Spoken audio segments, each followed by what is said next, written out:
নমস্কার বন্ধুরা, আমি প্রীতি। জলছবি গল্পের আসরে আপনাদের সকলকে স্বাগত জানাই।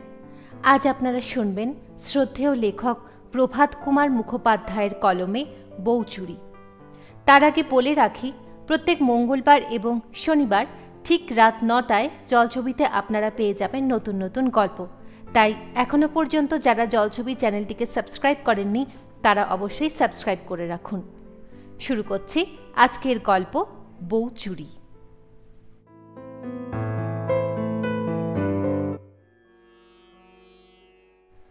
যে সময় নব্যবঙ্গে ব্রাহ্মধর্মে দীক্ষিত হইবার একটা ভারী ধুম পড়িয়া গিয়াছিল, সেই সময়ের কথা বলিতেছি। মহামায়া বর্ধমান জেলার একটি সুনিবিড় পল্লীগ্রাম। সুনিবিড় অর্থাৎ রেলওয়ে স্টেশন হইতে 20 মাইল এবং পোস্ট অফিস হইতে 5 মাইল দূরে অবস্থিত। গ্রামের মধ্যভাগে দেবী মহামায়ার একটি বিগ্রহ স্থাপিত আছে, সেই হইতে ইহার নামোৎপত্তি। এই ক্ষুদ্র গ্রামটির একটি ক্ষুদ্র জমিদার আছেন, তাহার নাম বিধুভূষণ বন্দ্যোপাধ্যায়। তাহার মধ্যম পুত্র অনাথশরণ বিয়ে পরীক্ষা দিয়া কয়েকদিন হইল বাড়ি আসিয়াছে। ছেলেটির বয়স 22 বছর হইবে। বেশি পরিপাট্য আছে, চেহারাটি মন্দ নহে। কিন্তু পিতা তাহার উপরে কয়েকটি কারণে অত্যন্ত চটা। প্রথমত, সে ব্রাহ্ম সমাজে যাতায়াত করিয়া থাকে বলিয়া সংবাদ পাওয়া গিয়াছে। দ্বিতীয়ত, গৃহে ষোড়শী স্ত্রী রহিয়াছে, কিন্তু সে তাহার সহিত দেখা সাক্ষাৎ পর্যন্তও করে না। তাহার কারণ কি জানো? সে বলে, যাহাকে আমি ভালোবাসিয়া বিবাহ করি নাই সে আমার স্ত্রী নহে, ভগিনী। যদি জিজ্ঞাসা করো উহাকে বিবাহ করিলে কেন, সে বলিবে, যখন বিবাহ করিয়াছিলাম তখন আমার এই সমস্ত মতাদি ছিল না। বালিকার দশা কি হইবে জিজ্ঞাসা করিলে বলে, আমরা উভয় ব্রাহ্মধর্মে দীক্ষিত হইব, তাহার পর ব্রাহ্ম বিবাহের যে নূতন আইন বিধিবদ্ধ হইতেছে সেই আইন অনুসারে আমাদের বিবাহ বন্ধন ছিন্ন করিব। ও তখন ভালোবাসিয়া আর যাহাকে ইচ্ছা স্বামিত্বে বরণ করিতে পারিবে। বিবাহের পর কলিকাতায় গিয়া অনাথশরণের একটি প্রাণের বন্ধু জুটিয়াছিল, তাহার নাম হেমন্ত কুমার সিংহ। সে দীক্ষিত ব্রাহ্ম। তাহার সহিত বন্ধুত্ব সূত্রপাতের অল্পকাল পরেই অনাথের মনে ধারণা জন্মিল যে সে হেমন্ত কুমারের দূর সম্পর্কিয়া ভগিনী নগেন্দ্রবালাকে ভালোবাসে। মনের এই চপলতায় প্রথমে অনাথ অত্যন্ত লজ্জিত ও অনুতপ্ত হইয়াছিল, কিন্তু হেমন্ত কুমার তাহাকে সান্ত্বনা দিল। সে বলিল, ভালোবাসায় একটি ঐশ্বরিক শক্তির বিকাশ, কোনো অবস্থাতেই তাহাতে পাপ স্পর্শিতে পারে না। বিশেষত হেমন্ত কুমারের প্রবল বিশ্বাস, প্রেম সম্পর্কবিহীন পূর্বরাগ বর্জিত বিবাহ বিবাহই নয়। অনাথ মন্দাকিনীকে ভালোবাসিয়া বিবাহ করে নাই, সুতরাং সে তাহার স্ত্রী নহে, ভগিনী। এই অদ্ভুত মত হেমন্তই অনাথের মস্তিষ্কে প্রবেশ করাইয়াছে। নগেন্দ্রবালাও যে অনাথের প্রতি প্রণয়শালিনী, ইহাও দুই বন্ধু অনুমান করিয়া লইয়াছে। এই বিবাহ হইলেই যথার্থ আদর্শ বিবাহ হয়, ইহাই হেমন্ত কুমারের মত। কিন্তু অনাথের তথাকথিত স্ত্রী বর্তমানে তাহা অসম্ভব। নগেন্দ্রবালার প্রতি প্রণয় ব্যক্ত করিবার অধিকার পর্যন্ত অনাথের নাই। হেমন্ত প্রায় বলিত, প্রাণে প্রাণে যোগ, আত্মায় আত্মায় মিলন, ইহাই ভালোবাসার চরম সফলতা। বিবাহ নাই হইল। কিন্তু নূতন ব্রাহ্ম বিবাহ আইন হইবার কথা উঠা পর্যন্ত তাহার অন্যরূপ পরামর্শ করিয়াছে। মধ্যাহ্নকাল বিগত প্রায়। জ্যৈষ্ঠ মাসের আম পাকানো রৌদ্র বাহিরে ঝাঁ ঝাঁ করিতেছে। অনাথশরণ বহির্বাটির কক্ষে ডেস্কের সম্মুখে চেয়ারে উপবিষ্ট। এই কক্ষটি তাহার নিজস্ব। এইখানেই রাত্রে শয়ন করে। ভিত্তিগাত্রে কয়েকখানি বিলাতি ছবির সঙ্গে একটি একতারা টাঙানো। প্রভাতে ও সায়াহ্নে এইটি বাজাইয়া সে ব্রহ্মসঙ্গীত করিয়া থাকে। গৃহসজ্জার মধ্যে একটি ক্লক, একটি আলমারি, একটি আনলা এবং শয়নের খাট ছাড়া কিছুই নাই। ডেস্কের ভিতর হইতে অনাথ হেমন্ত কুমারের একখানি সত্যপ্রাপ্ত চিঠি বাহির করিয়া পড়িতে আরম্ভ করিল। তাহার যেখানে যেখানে নগেন্দ্রবালার নাম ছিল সেখানে সেখানে চুম্বন করিল। চিঠি রাখিয়া চক্ষু মুদিত করিয়া কি যেন ধ্যান করিতে লাগিল। ঠং ঠং করিয়া ঘড়িতে 2টা বাজিয়া গেল। অনাথ তখন ধীরে ধীরে চক্ষু খুলিয়া পত্রখানি খামে বন্ধ করিল। এক টুকরো কাগজ লইয়া ভাবিয়া চিন্তিয়া লিখিল, আজ রাত্রি 12টার পর সকলে নিদ্রিত হইলে তুমি একবার আমার ঘরে আসিও। লিখিয়া কাগজখানিকে পাকাইয়া গুটাইয়া ছোট করিল। পূর্বকথিত খামশুদ্ধ চিঠিখানি ডেস্কে বন্ধ করিয়া বাহির হইয়া গেল। অন্তঃপুরে প্রবেশ করিয়া দেখে অঙ্গন জনশূন্য। প্রথম কক্ষে তাহার বৌদিদি কয়েকজন সখীকে লইয়া তাস খেলিতেছেন। দ্বিতীয় কক্ষে প্রবেশ করিয়া দেখিল পালঙ্কের উপর জননী নিদ্রামগ্না। কুলুঙ্গির কাছে তাহার বালক ভ্রাতুষ্পুত্রটি দাঁড়াইয়া চুরি করিয়া কুল আচার ভক্ষণ করিতেছে। কাকাকে দেখিয়া সে অপ্রতিভ হইয়া হাসিয়া ফেলিল। কাকা তাহার প্রতি দিকপাত না করিয়া সে স্থান ত্যাগ করিয়া গেলেন। তৃতীয়টি পূজার ঘর, নারায়ণশিলা আছে। মূর্তিবিদ্বেষবশত ইদানিং অনাথশরণ এই কক্ষে প্রবেশ করিত না। বাহিরে দাঁড়াইয়া দেখিল তাহার স্ত্রী মন্দাকিনী মেঝের উপর বঁটি পাতিয়া বসিয়া তেঁতুল কাটিতেছে। দক্ষিণ হস্তের কাছে কলার পাতার উপর কয়েকটা কাটা তেঁতুল, বটির নিম্নে এক রাশি কাই বিচি ছড়ানো। মন্দাকিনীর ওষ্ঠাধর তাম্বুল রাগ রঞ্জিত, কপালে বিন্দু বিন্দু ঘর্ম, অঞ্চলাগ্র গলায় জড়ানো। মন্দা আপন মনে হেঁট হইয়া তেঁতুল কাটিতেছিল, স্বামীকে দেখিতে পায় নাই। অনাথ প্রায় 1 মিনিট কাল বিস্ময়াবিষ্ট হইয়া স্ত্রীর মুখপানে চাহিয়া রহিল। বিবাহের পর এই সে প্রথম মন্দাকে ভালো করিয়া দেখিতেছে। উঠানে আম গাছের শাখা হইতে একটা পাকা আম বাতাসে পড়িয়া গেল। সেই শব্দে মন্দা চমকিয়া বাহিরের পানে চাহিল। দেখিল বারান্দায় স্বামী দাঁড়াইয়া। তৎক্ষণাৎ সে বটি ছাড়িয়া উঠিয়া পড়িল। আধা হাত পরিমাণ ঘোমটা টানিয়া জানালার কাছে সরিয়া দাঁড়াইল।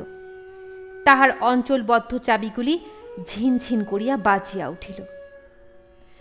অনাথ মৃদু পদক্ষেপে ঘরে প্রবেশ করিল। মন্দাকিনীর পা লক্ষ্য করিয়া পাকানো কাগজখানি ছুড়িয়া দিয়া বাহির হইয়া গেল।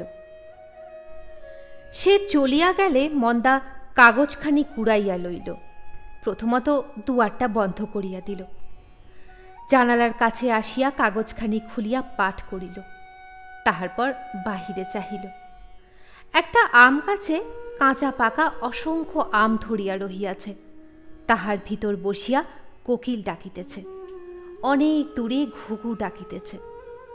আবার কাগজখানি পড়িল, আবার আম গাছের পানি চাহিল। গাছের ফাঁকে আকাশ দেখা যাইতেছে। মন্দা কাগজখানি বুকে চাপিয়া ধরিল। গলবস্ত্র হইয়া নারায়ণশিলার সম্মুখে উপর হইয়া পড়িয়া প্রণাম করিতে লাগিল। উঠিয়া আবার জানালার কাছে গিয়া কাগজখানি পাঠ করিল। আজ তাহার জীবনের একই দিন। বিবাহের পর এই প্রথম স্বামী তাহাকে সম্ভাষণ করিলেন। চরকায় মন্দার বিবাহ হইয়াছিল, ফুলশয্যা হইতে পায় নাই। যে 3 দিন শ্বশুর বাড়িতে ছিল, স্বামীর সহিত সাক্ষাৎ হয় নাই। তখন সে 13 বৎসরের। মাঝে একবার আসিয়া কয়েক মাস ছিল। তখন অনাথের নূতন মতাদি হইয়াছে। পরিজনবর্গের বহু আকিঞ্চন সত্ত্বেও অনাথ অন্তঃপুরে শয়ন করে নাই। রাগ করিয়া তাহাকে কেহ বাটির ভিতর আনিবার চেষ্টাও করে নাই। অনাথের মাতা প্রতিদিনই নবীনাগণকে এ বিষয়ে অনুরোধ করতেন। কেহ কর্ণপাত করিত না। এতদিনে কি স্বামীর তাহাকে মনে পড়িয়াছে? মন্দার এই জীবনটা তবে কি বিফল হইবে না? তাহার আত্মীয়াগণের সখীদের স্বামীর ভালোবাসার কথা, সোহাগের কথা শুনিয়া শুনিয়া তাহার বুক ফাটিয়া যাইত। মনে হইত কি পাপ সে করিয়াছে, যাহার জন্য ঈশ্বর তাহাকে এমন করিয়া শাস্তি দিতেছেন। এইবার কি সেসব দুঃখ তবে দূর হইবে? হঠাৎ মন্দাকিনীর চিন্তাস্রোত বাধাপ্রাপ্ত হইল। অর্গলিত দুয়ারে বাহির হইতে কে গুম গুম করিয়া কিল মারিতেছে। ব্যস্ত হইয়া মন্দাকিনী দুয়ার খুলিয়া দিল। তাহার ছোট ননদ হরিমতি। হরিমতি বাল বিধবা। আজ 5 বৎসর হইল তাহার এই দশা ঘটিয়াছে। হরিমতি মন্দার অপেক্ষা 3 বৎসরের বড়, তবু দুইজনে খুব ভাব। দুইজনে দুইজনের সকল সুখ দুঃখের ভাগী। মন্দাকে দেখিয়া হরিমতি চমকিয়া বলিল, তোর কি হয়েছে লা? মন্দা ধীরে ধীরে উত্তর করিল, হবে আবার কি? দোর বন্ধ করে কি করছিলি? মন্দা চুপ করিয়া রহিল। তাহার ভাবভঙ্গি দেখিয়া হরিমতির ভারী সন্দেহ হইল। সে মন্দার গলাটি জড়াইয়া জিজ্ঞাসা করিল, কি হয়েছে বলবি নে ভাই? বলবো। কখন বলবি? রাত্রিরে। না, এখন বল। মন্দাও বলিবে না, হরিমতিও ছাড়িবে না। শেষে মন্দা বলিল। শুনিয়া হরিমতি প্রথমটা চুপ করিয়া রহিল, তাহার পর অল্প অল্প হাসিতে লাগিল। মন্দা জিজ্ঞাসা করিল, হাসছিস কেন ভাই? হরিমতি বলিল, হাসছি তোর বরটির রকম দেখে। আমি যা ভেবেছিলাম তাই। এবার এসে অবধি ছোটদার উসখুস করে বেড়ানো হচ্ছে। বলেও ছিলাম বড় বৌদিকে। কি বলেছিলি? বলেছিলাম, ওগো এবার হয়তো ছোটদার মত হয়েছে, এবার তোমরা চেষ্টা করে দেখো, এবার হয়তো ঘরে আসবেন। তা বৌদিদি বললেন, মন হয়েছে তা আসুক না, আমি কি বারণ করেছি নাকি? আমি বললাম, এতদিন আসেননি, এখন আপনা হতে কি আসতে পারেন? লজ্জা করে হয়তো। তিনি বললেন, সেবার অমন করে আমাদের অপমান করলে আবার আমি সাধ্যে যাব? আমি তেমন মেয়ে নই। যেমন কর্ম তেমনি ফল। 2 মাস তো ছুটি আছে, ভুগু, জব্দ হোক। মন্দা বলিল, আমি কিন্তু ভাই যেতে পারবো না। কেন? সে আমার ভারী লজ্জা করবে। হরিমতি হাত নাড়িয়া বলিল, হো গো দেখিস, কচি খুকিটি কি না, বরের কাছে যেতে লজ্জা করবে। কতক্ষণে যাবি, ঘন্টা গুনছিস তাই বল, মুখে আর ন্যাকামো করতে হবে না। মন্দা বলিল, না ভাই, ঠাট্টা রাখ, আমার ভয় হচ্ছে। প্রথম দিনটে ভয় হতে পারে, তা একদিন বইতো নয়। রোজ রোজ আমি যাব বুঝি, তাহলে একদিন ধরা পড়তে হবে না? ধরা না পড়লে আর উপায় কি ভাই? একদিন লজ্জা তো ভাঙতেই হবে। তার চেয়ে তুই বরং বৌদিদিকে বলগে আরেকবার, তিনি যা হয় করবেন। আচ্ছা তা বলবো, কিন্তু আজকের দিনটা চুরি করেই তোদের দেখা হোক। দেখিস, চুরির কাঁচা আমটা পেয়ারাটার মতন চুরির সব জিনিসই বড় মিষ্টি। ছোট বউ, ও ছোট বউ, ঘুমুলি ভাই? রাত্রে শয্যায় হরিমতি মন্দাকিনীকে ডাকিল। মন্দাকিনী ধর্মর করিয়া উঠিয়া বসিল। জিজ্ঞাসা করিল, 12টা হয়েছে? 12টা ছেড়ে এই 1টা বাজলো ছোটদার ঘড়িতে। তুমি বুঝি ঘুমিয়ে পড়েছিলে? না, আমার চোখে কি আর ঘুম আছে? যত ঘুম তোর। যার বিয়ে তার হুঁশ নেই। এই কথা বলিয়া হরিমতি প্রদীপ জ্বালিল। আল্লাহ হইতে একখানা ধোয়া দেশি শাড়ি পাড়িয়া বলিল, নে এইখানা পর। মন্দা বলিল, না ভাই, আর অততে কাজ নেই। হরিমতি বলিল, দূর ছুরি, এই ময়লা কাপড় পরে বুঝি যায়? বলিয়া মন্দার আঁচল ধরিয়া টান দিল। তখন মন্দা হরিমতির আদেশ পালন করিতে পথ পাইল না। কাপড় পরা হইলে হরিমতি বলিল, বল, এগিয়ে দিয়ে আসতে হবে নাকি? মন্দাকিনী একটা প্রচলিত দেশীয় ঠাট্টা করিতে যাইতেছিল, কিন্তু সামলাইয়া লইল, কারণ এই সময় হরিমতিকে রাগানো সুবুদ্ধির কর্ম হইবে না। সুতরাং বলিল, নইলে আমি বউ মানুষ একলা যাব নাকি? দুজনে দুয়ার খুলিয়া বারান্দায় বাহির হইল। নিস্তব্ধ জ্যোৎস্না রাত্রি। মন্দাকিনীর পায়ে মল ছিল, ঝমঝম করিতে লাগিল। হরিমতি সে শব্দে চমকিয়া বলিল, আ মরণ, মল চারগাছা খুলিসনি? ভাবে বিভোর হয়েছিস যে। মন্দাকিনী মল খুলিয়া বালিশের নিচে রাখিয়া আসিল। তারপর দুইজনে বৈঠকখানা অভিমুখে চলিল। কাছাকাছি পর্যন্ত গিয়া হরিমতি মন্দাকিনীর কানে কানে বলিয়া দিল, দৌড় ভেজিয়ে রাখব, আস্তে আস্তে সাবধানে আসিস এখন। বলিয়া সে ফিরিয়া গেল। মন্দা ধীরে ধীরে সিঁড়ি চারিটি ভাঙিয়া স্বামীর ঘরের বারান্দায় উঠিল।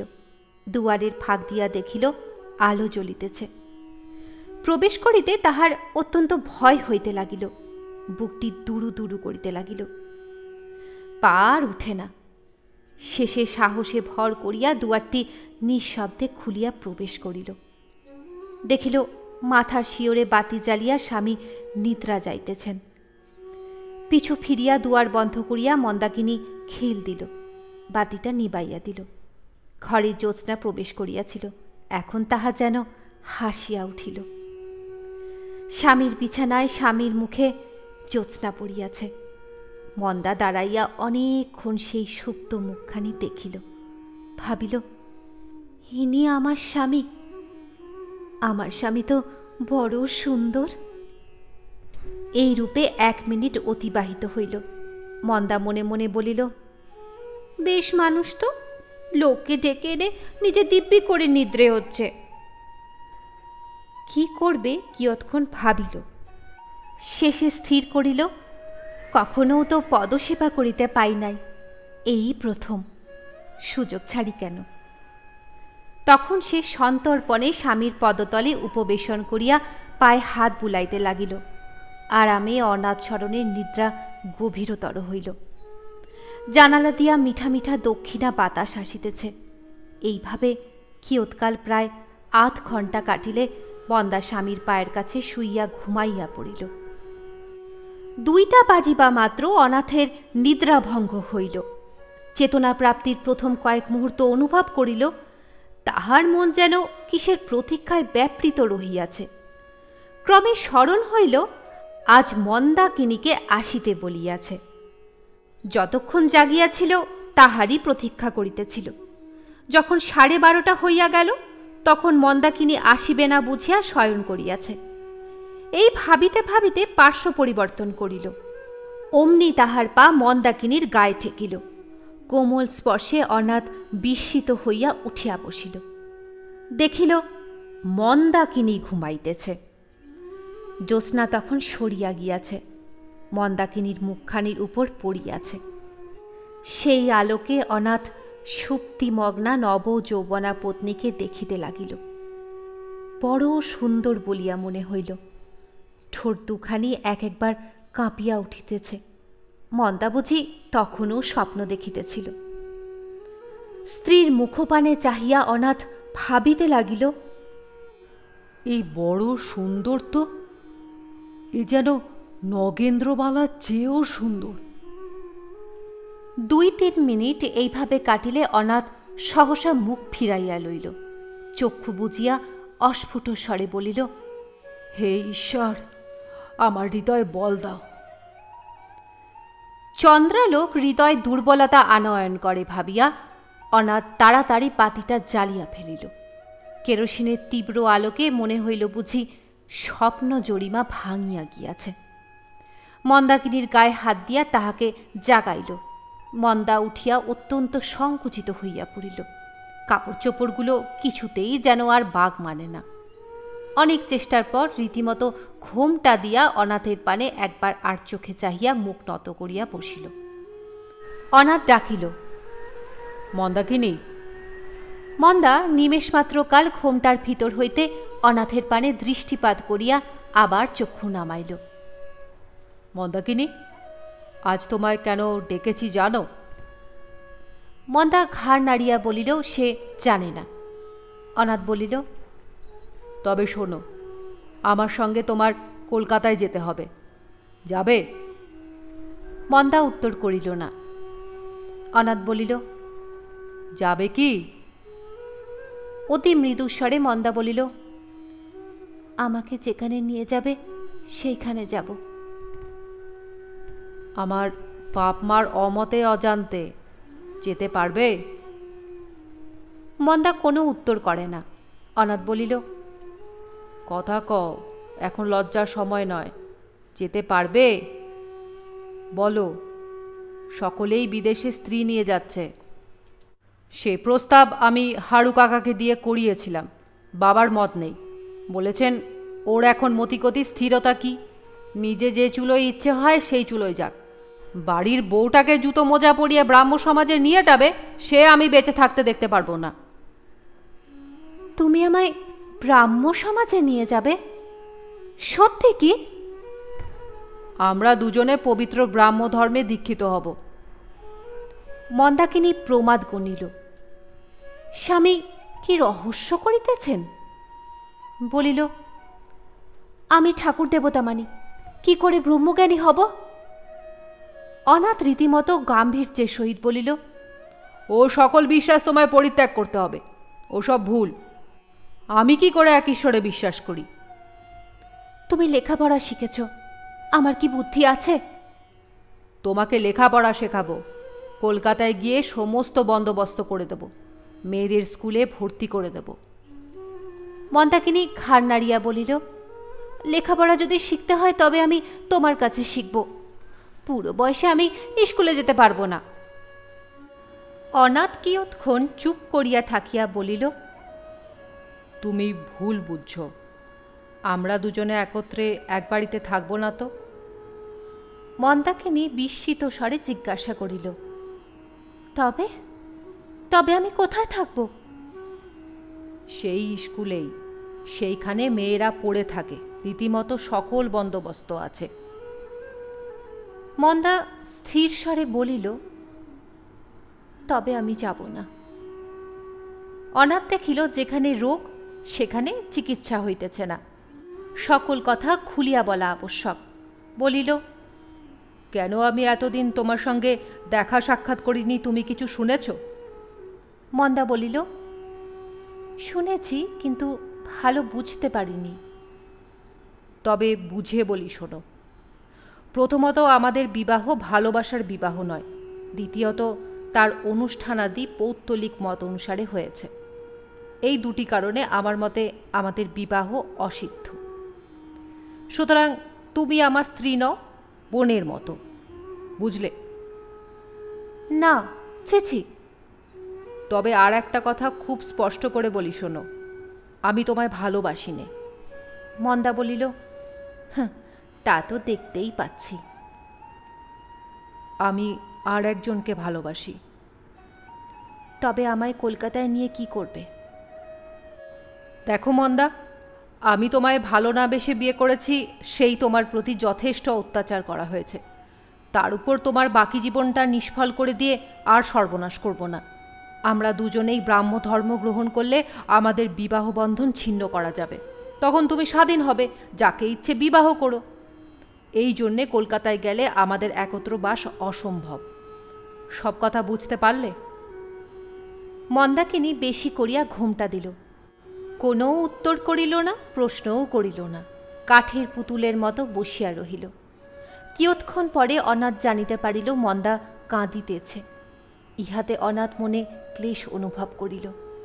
ইচ্ছা করিল মন্দার মুখের আবরণ খুলিয়া তাহার চক্ষু দুইটি মুছাইয়া দেয়, কিন্তু তাহার তীক্ষ্ণ কর্তব্য জ্ঞান তাহাকে বাধা দিল। এই গভীর রাত্রে নির্জন গৃহে যুবতী স্ত্রীলোকের অঙ্গ স্পর্শ করা নীতিসঙ্গত বলিয়া মনে হইল না। সুতরাং শুধু বলিল, মন্দা, কাঁদো কেন? আমি তোমার মঙ্গলের জন্যই তো বলছি। কিন্তু মন্দাকিনী কিছুই বলিল না, তাহার ক্রন্দনও থামিল না। অনাথ ডাকিল, মন্দা। এবার স্বর অন্যরূপ, এ যেন আদরের স্বর। এই স্বর শুনিয়া মন্দা বেশি কাঁদিতে লাগিল। অনাথ বিস্মিত হইয়া ভাবিল, এ কথায় মন্দার এত দুঃখ কেন, এত ক্লেশ কেন? একটা ভাবি পরিত্রাণের আনন্দ অনুভব করিল না? আমি ভালোবাসি না, ভালোবাসিতে পারি না, তাহা জানে। এ বন্ধন ছিন্ন হইলে জীবনের সুখময় পথে চলিবার অবসর পাইবে, তথাপি এই প্রস্তাবে এত দুঃখ কেন? তবে কি আমায় ভালোবাসে? এই সময় ঘড়িতে টং টং করিয়া 3টা বাজিল। মন্দা উঠিয়া বলিল, আমি যাই। অনাথ মন্দাকে স্পর্শ করিল, তার হাতখানি ধরিল, ধরিয়া বলিল, তোমার মনের কথা আমায় খুলে বলো মন্দা। মন্দা কম্পিত স্বরে উত্তর করিল, আমার এখন মাথা ঠিক নেই। তবে কাল আবার এসো। আসবে? দেখব। দেখব না মন্দা, কাল নিশ্চয়ই এসো। অনাথের কণ্ঠস্বরে একটা আগ্রহ ধ্বনিত হইল। মন্দা বলিল, আচ্ছা, বলিয়া সে বাহির হইয়া গেল। পরদিন যখন অনাথের নিদ্রাভঙ্গ হইল তখন অনেক বেলা হইয়াছে। প্রথমেই মন্দাকিনীর অশ্রুপূর্ণ চক্ষু দুটি ছবির মতো তাহার মনে উদয় হইল। অনাথ উঠিয়া বসিল, দেখিল চুলে পরিবার একটি সোনার কাঁটা বিছানায় পড়িয়া রহিয়াছে। সেটি তাড়াতাড়ি বাক্সের মধ্যে লুকাইয়া ফেলিল। প্রাতে সে প্রতিদিন সঙ্গীত ও উপাসনা করিয়া থাকে, কখনও বাদ যায় না। আজ তাহা আর হইয়া উঠিল না। আজ তাহার মনটা বড় উদ্ভ্রান্ত। গ্রামের বাহিরে নদী তীরে গিয়া অনাথ পদচারণা করিতে লাগিল। কিয়ৎ পরে দেখিতে পাইল বাটির একজন ভৃত্য মাখন সর্দার ছুটিতে ছুটিতে তাহার অভিমুখে আসিতেছে। হঠাৎ অমঙ্গলের আশঙ্কায় তাহার মন চমকিয়া উঠিল। কি হইয়াছে? ও কি আমাকে ডাকিতে আসিতেছে? মন্দাকিনীর কিছু হয় নাই তো? অথবা সে কিছু করিয়া বসে নাই তো?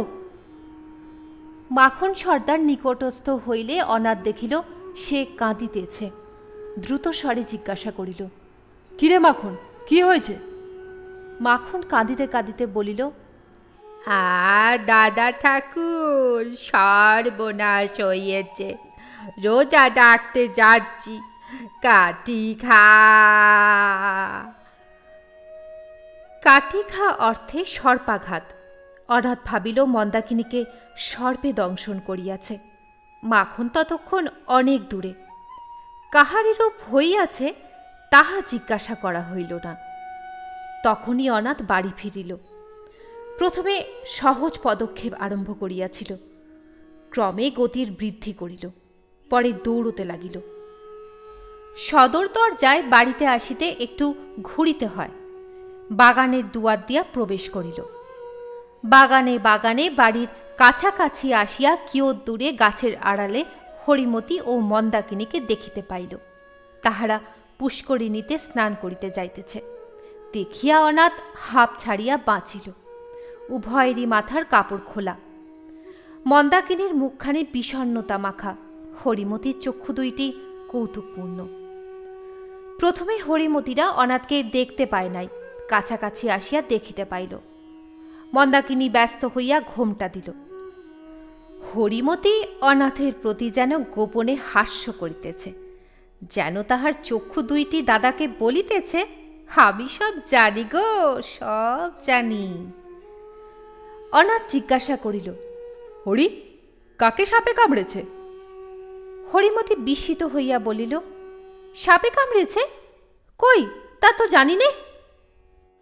অনাথ বৈঠকখানায় গিয়া শুনিল মাখন সর্দারের স্ত্রীকে সর্পদংশন করিয়াছে। তখন সে মাখনের বাড়ির অভিমুখে চলিল। সেখানে গিয়া দেখিল অনেক লোক জমিয়াছে। রোজাগণ উচ্চস্বরে মন্ত্র পড়িতেছে, কিন্তু স্ত্রী লোকটি কিছুতেই বাঁচিল না। মাখন যখন রোজা লইয়া আসিল তখন সব শেষ হইয়া গিয়াছে। তাই দেখিয়া মাখনের যে কান্না, 5 বৎসরের বালকের মতো ভূমিতে লুটাইয়া লুটাইয়া সে কাঁদিতে লাগিল। অনেকে সেই শোকাবহ দৃশ্য সহ্য করিতে পারিল না। হায় হায় করিতে করিতে সে স্থান পরিত্যাগ করিয়া গেল। অনাথও চক্ষু মুছিতে মুছিতে বাড়ি ফিরিল। অবাক হইয়া ভাবিতে লাগিল, একজন কৃষকের অশিক্ষিত অমার্জিত হৃদয়ে এত ভালোবাসা! ইচ্ছা করিল হেমন্ত কুমারকে আনিয়া একবার এ দৃশ্য দেখায়। সে সর্বদা বলিয়া থাকে, পূর্বরাগ বর্জিত মন্ত্রপড়া বিবাহে ভালোবাসা কিছুতেই জন্মিতে পারে না। তাহা একেবারেই অসম্ভব। বাড়ি পৌঁছিয়া দেখিল হেমন্ত কুমারের একখানি পত্র আসিয়াছে। সত্যমেব জয়তে, কলিকাতা, 17 জ্যৈষ্ঠ, সোমবার। প্রিয় ভ্রাত, গতকল্য তোমাকে যে পত্রখানি লিখিয়াছি তাহা প্রাপ্ত হইয়া থাকিবে। অন্য একটা সংবাদ আছে।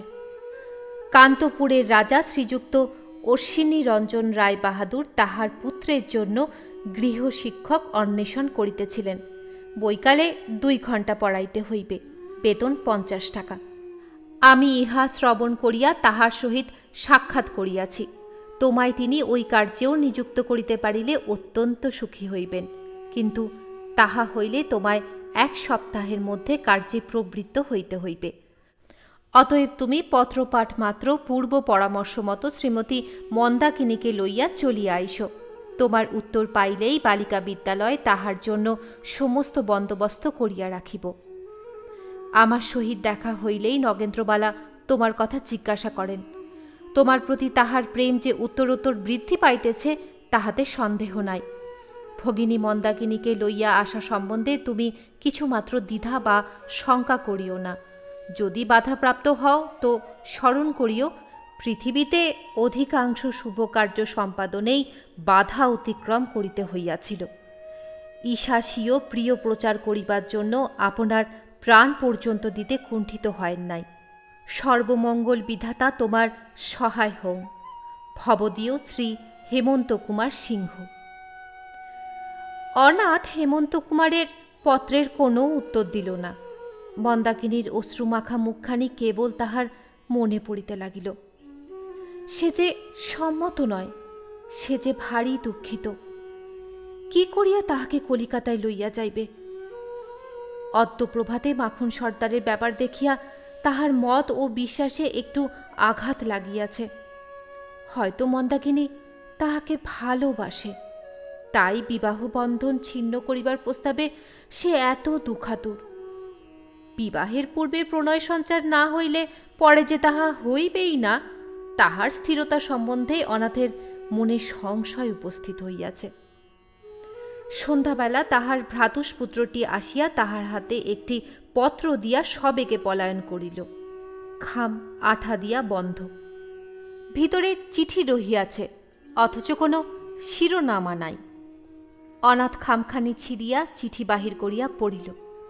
তাহাতে লেখা আছে, প্রিয়তমেষু, তুমি আমায় যেখানে লইয়া যাইবে যাইতে প্রস্তুত আছি। যেদিন যে সময় বলিবে আমি তোমার অনুগামিনী হইব। আজ রাত্রে সাক্ষাৎ করিতে পারিব না। চরণাশ্রিতা দাসী শ্রীমতী মন্দাকিনী দেবী। এই পত্র পাইয়া অনাথ ভারী বিস্মিত হইল। যাইতে প্রস্তুত? বিবাহ বন্ধন ছিন্ন করিতে আর দুঃখ নাই? কয় পংক্তি অনাথ বারংবার পাঠ করিল। যদি দুঃখ নাই তবে ভালোবাসে না, অথচ লিখিয়াছে প্রিয়তমেষু চরণাশ্রিত দাসী। ইহার অর্থ কি? ভাবিয়া চিন্তিয়া শেষে স্থির করিল, ওগুলা বাঁধিকত, ওগুলার বিশেষ কোনো অর্থ নাই। কিন্তু এই সিদ্ধান্তে উপনীত হইতে তাহার মনে ব্যথা বাজিয়া উঠিল। কিন্তু তাহা ক্ষণিক মাত্র। মনকে সে 2 তাড়া দিয়া জিজ্ঞাসা করিল, সে তোমাকে ভালোবাসে না বাসে তাহাতে তোমার কি? মন বলিল, না, তাহার জন্য আমার কিছুমাত্র মাথা ব্যথা নাই। নগেন্দ্রবালার মানসী প্রতিমাকে সে অত্যন্ত আগ্রহের সহিত বুকে চাপিয়া ধরিল। ভাবিল, আর একদিনও বিলম্ব করা হইবে না। কল্লই মন্দাকিনীকে লইয়া কলিকাতা যাত্রা করিতে হইবে। রাত্রি 1টার সময় বাহির হইবে। 2 ক্রোশ দূরে রতনপুর গ্রাম, সে অবধি পদব্রজে যাইবে। সেখান হইতে গরুর গাড়ি করিয়া স্টেশনে যাইবে। তারকেশ্বর দিয়া যাইলে 8 ক্রোশ, পাণ্ডুয়া দিয়া যাইলে 11 ক্রোশ। পাণ্ডুয়া দিয়া যাওয়াই শ্রেয়। গ্রামের লোকজনের সঙ্গে দেখা হইবার সম্ভাবনা থাকিবে না। একটু দূর হইবে, বিলম্ব হইবে, তার কি হইবে? সারা রাত্রি তাহার নিদ্রা হইল না। ভবিষ্যৎ সম্বন্ধে নানা প্রকারে কাল্পনিক আয়োজনে তাহার মস্তিষ্ক অত্যন্ত উষ্ণ হইয়া পড়িল। পরদিন সকালে উঠিয়াই মন্দাকিনীকে লিখিল, প্রিয় ভগিনী, আজ রাত্রি 1টার সময় যাত্রা করিতে হইবে। ওই সময় আমার ঘরে আসিও। জিনিসপত্রের মধ্যে দ্বিতীয় একখানি বস্ত্র ভিন্ন আর কিছুই লইও না। শ্রী অনাথশরণ বন্দ্যোপাধ্যায়। রাত্রি 1টার সময় স্ত্রীকে চুরি করিয়া অনাথ পলায়ন করিল। 2 দিন পরে বেলা 12টার সময় যখন পাণ্ডুয়ার বাজারে অনাথশরণ গোষ্কট হইতে মন্দাকিনীর সহিত অবতরণ করিল, তখন রৌদ্র অত্যন্ত প্রচণ্ড ভাব ধারণ করিয়াছে। দুজনেই সেদাগ্ধ কলেবর। গাড়ি ভাড়া চুকাইয়া দিয়া অনাথ একটা দোকানে উঠিল। দোকানি অভ্যর্থনা করিয়া মাদুর বিছাইয়া তাহাকে বসাইল। একটা ঝি আসিয়া মন্দাকিনীকে আড়ালে স্ত্রী লোকদের বসিবার স্থানে লইয়া গেল। সেই ঘরের পশ্চাতেই বারান্দা। বারান্দায় নিম্নেই একটা প্রকাণ্ড দীর্ঘিকা, জল বড় নির্মল। মন্দাকিনীর শরীর বড় উত্তপ্ত, পিপাসায় কণ্ঠাগত প্রাণ। ঝিকে বাজার করিতে পাঠাইয়া মন্দাকিনী স্নান করিতে নামিল। তখনও সে যথেষ্ট বিশ্রাম করে নাই, গায়ের ঘাম পর্যন্ত মরে নাই।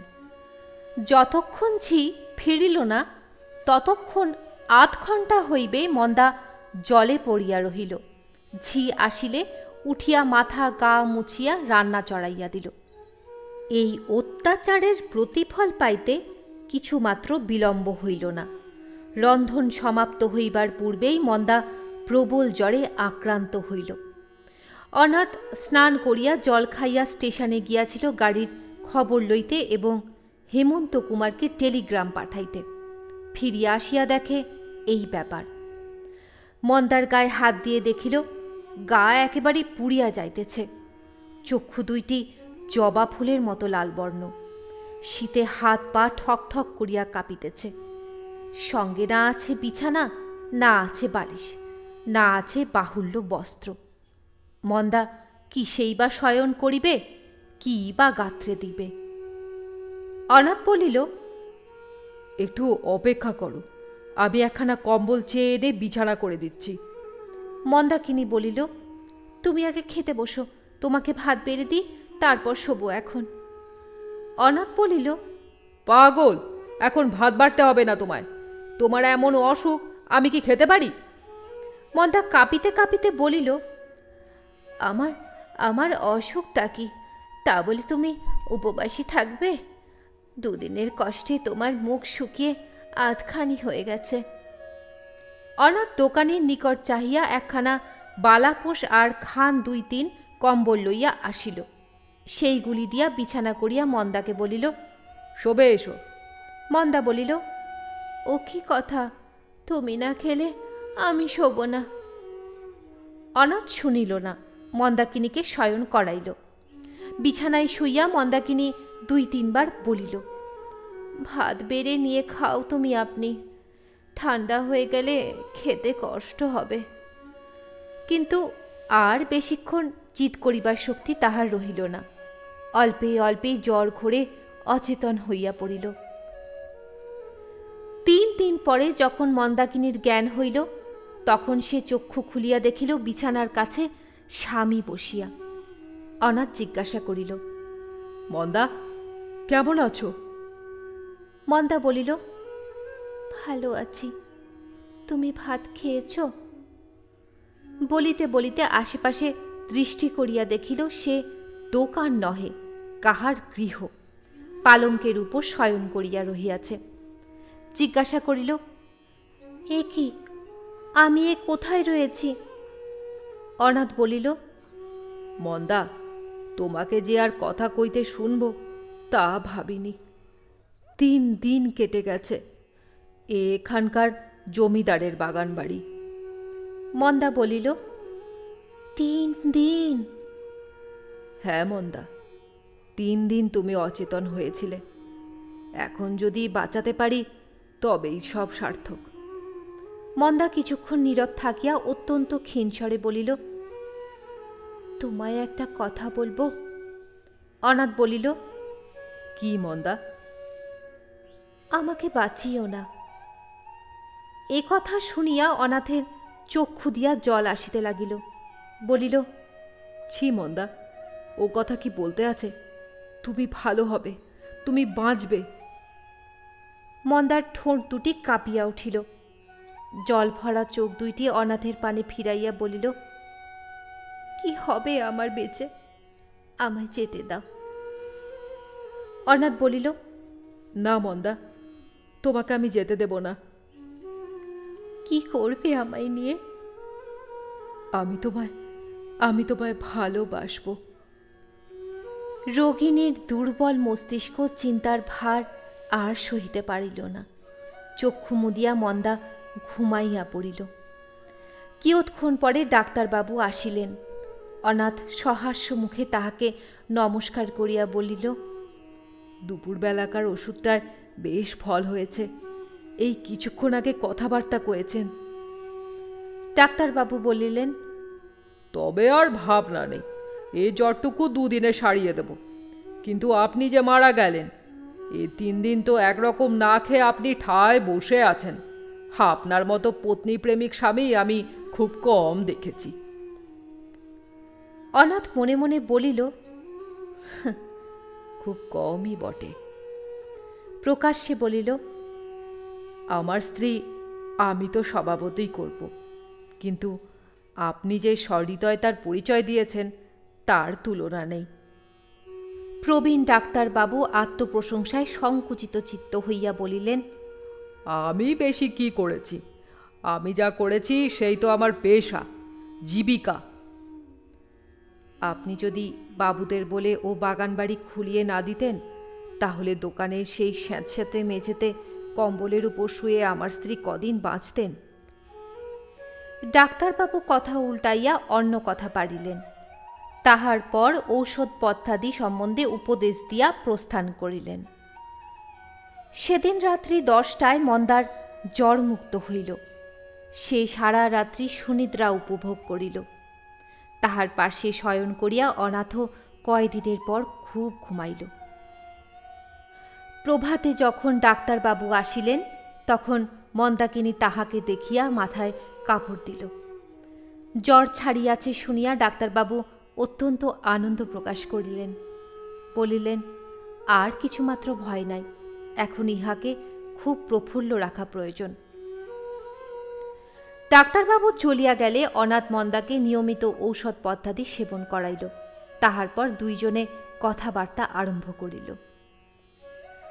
মন্দা বলিল, এ কদিন কি খেলে? ডাক্তারবাবুদের বাড়ি থেকে ভাত আসতো। তবে চেহারা এমন হলো কেন? একেবারে শুকিয়েছে, আধখানি হয়ে গেছ। আমি তোমার যত কষ্টের মূল। আমার জন্য কেন এত করলে?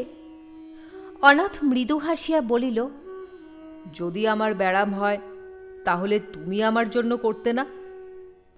মন্দা বিছানার দিকে চাহিয়া আস্তে আস্তে বলিল, আর ব্যারামের প্রার্থনায় কাজ নেই। অনাথ মন্দার একখানি হাত ধরিয়া আদর করিয়া বলিল, প্রার্থনা নাই করলাম, হলে করতে কি না? করি না তো কি? কেন? অশ্রুবদ্ধ কণ্ঠে মন্দা বলিল, তুমি যে আমার স্বামী। অনাথ মন্দার হাতখানি চাপিয়া বলিল, তুমি যে আমার স্ত্রী। মন্দা সস্মিত মুখে জিজ্ঞাসা করিল, কবে থেকে? যেদিন তোমায় ভালোবেসেছি। মন্দাকিনী কিয়ৎক্ষণ চুপ করিয়া রহিল। শেষে বলিল, তুমি না ব্রাহ্ম, তুমি না মিছে কথা বলো না? অনাথ বলিল, আমি ব্রাহ্ম, আমি মিছে কথা বলি নে, আমি তোমায় ভালোবাসি। তবে সেদিন বললে ভালোবাসব। অনাথ নিরুত্তর। বলিল, তুমি তো আমায় ভালোবাসো না। কিসে জানলে? তুমি তো আমাদের বিবাহ বন্ধন ছিন্ন হতে দিতে সম্মত হয়েছিলে, তাই তো কলকাতায় যাচ্ছিলে। মন্দা হাসিয়া বলিল, তাই বুঝি? কি তবে? আমি বুঝি আসতে চেয়েছিলাম, ঠাকুরজি তো আমাকে পাঠালে। তার ভারী ইচ্ছে তোমার আর একটি বিয়ে হয়? হ্যাঁ, পাত্রও ঠিক করে দিয়েছিল। কে? যমরাজা। অনাথ হাসিতে লাগিল।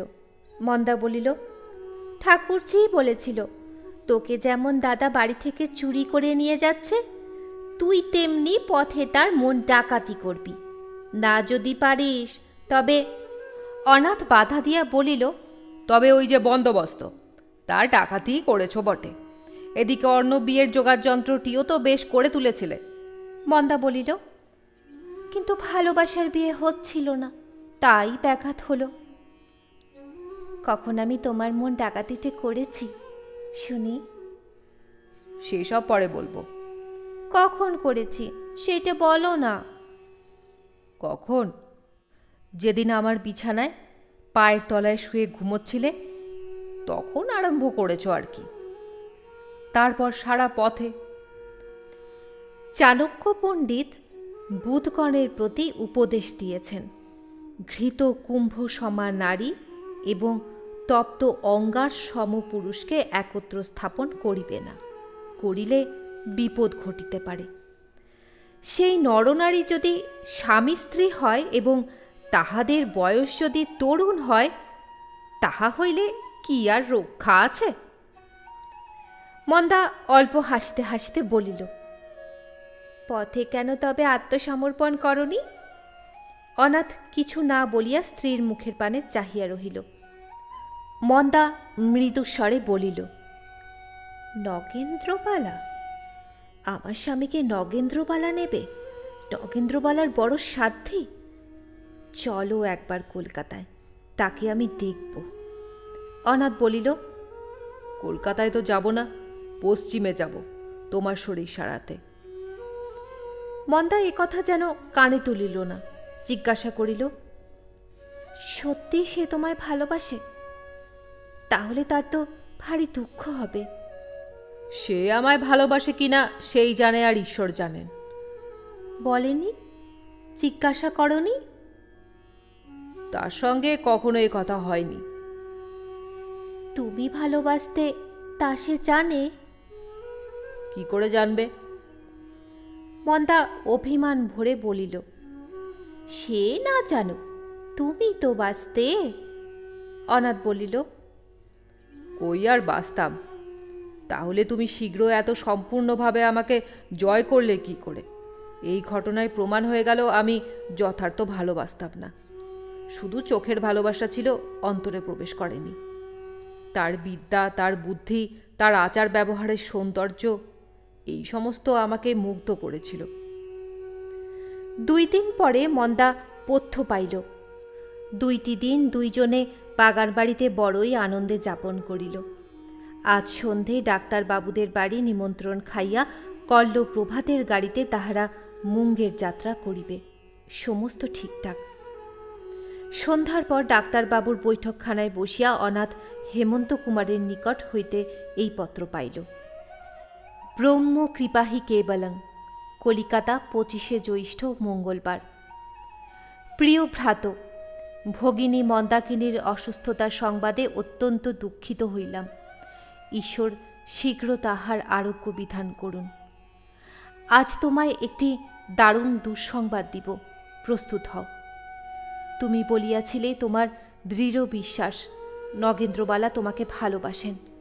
আমারও বিশ্বাস তাহাই ছিল, কিন্তু কল্ল সন্ধ্যাকালে আমার সেই ধারণা চূর্ণ হইয়াছে। শুনিলাম শরতের সঙ্গে নগেন্দ্রবালার বিবাহ স্থির। আরও শুনিলাম 2 বৎসর হইতে তাহারা পরস্পরের প্রণয়ে আবদ্ধ। সুতরাং নগেন্দ্রবালার ব্যবহারে তুমি যে অনুমান করিয়াছিলে তোমার প্রতি তিনি প্রণয়বতী, তাহা তোমার ভ্রান্তি মাত্র। এখন তুমি কি করিবে? এই দুঃসহ শোক কেমন করিয়া বহন করিবে? তোমার আর একটা ভুল হইয়াছে। হিন্দুমতের যে বিবাহ সম্পন্ন হইয়াছে, নূতন ব্রাহ্ম বিবাহ আইনের সঙ্গে তাহার কোনো সম্পর্ক নাই। সুতরাং তোমরা উভয় ব্রাহ্ম হইলেও সেই সম্বন্ধ ছিন্ন করিবার পথ বন্ধ। তুমি কি কলিকাতায় আসিবে? 4-5 দিনের মধ্যেও যদি ভগিনী আরোগ্য লাভ করেন, এখানে আসিতে পারো। তাহা হইলেও পূর্বকথিত রাজবাড়ির সেই কার্যটি হস্তান্তরিত হইবে না। কিন্তু আমার পরামর্শ, ভগিনীকে গৃহে পাঠাইয়া দিয়া তুমি কিয়দ্দিন হিমালয়ের কোনো নিভৃত প্রদেশে গমন করো। তপস্যা ও উপাসনার দ্বারায় চিত্তস্থির ও আত্মশান্তি বিধান করিবে। ভবদীয় শ্রী হেমন্ত কুমার সিংহ। রাত্রি 9টার পর ডাক্তারবাবুর বাড়ি হইতে ফিরিয়া অনাথ স্ত্রীকে পত্রখানি দেখাইল। মন্দা পড়িয়া হাসিয়া বলিল, তবে আর নগেন্দ্রবালার উপর আমার রাগ নাই। মুঙ্গেরে না গিয়ে কলকাতাতেই চলো, নগেন্দ্রবালার বিয়েটা দেখতে হবে। অনাথ বলিল, তাই চলো। মুঙ্গেরে যাবার আর একটা উদ্দেশ্য ছিল, আমায় ভুলে যেতে নগেন্দ্রবালাকে অবসর দেওয়া। শুনিয়া মন্দাকিনী ভারী অভিমানের ভান করিল, বলিল, তাই তখন মনের কথা খুলে বললেই তো হতো। বলা হলো তোমার শরীর সারাবার জন্যে পশ্চিম যাচ্ছি। বাহিরে অন্ধকার বকুল গাছে একটা কোকিল বসিয়াছিল, সে হয়তো মানবের ভাষা বুঝিতে পারে। বুঝি মন্দাকিনীর এই ছলনাময় মান কথা শুনিয়া সে ভারী আমোদ পাইল, তাই মুহুর্মুহ ঝঙ্কার দিতে আরম্ভ করিল। অনাথ স্ত্রীকে বক্ষের নিকট টানিয়া লইয়া তাহার মুখ চুম্বন করিয়া বলিল, না গো না, তা নয়।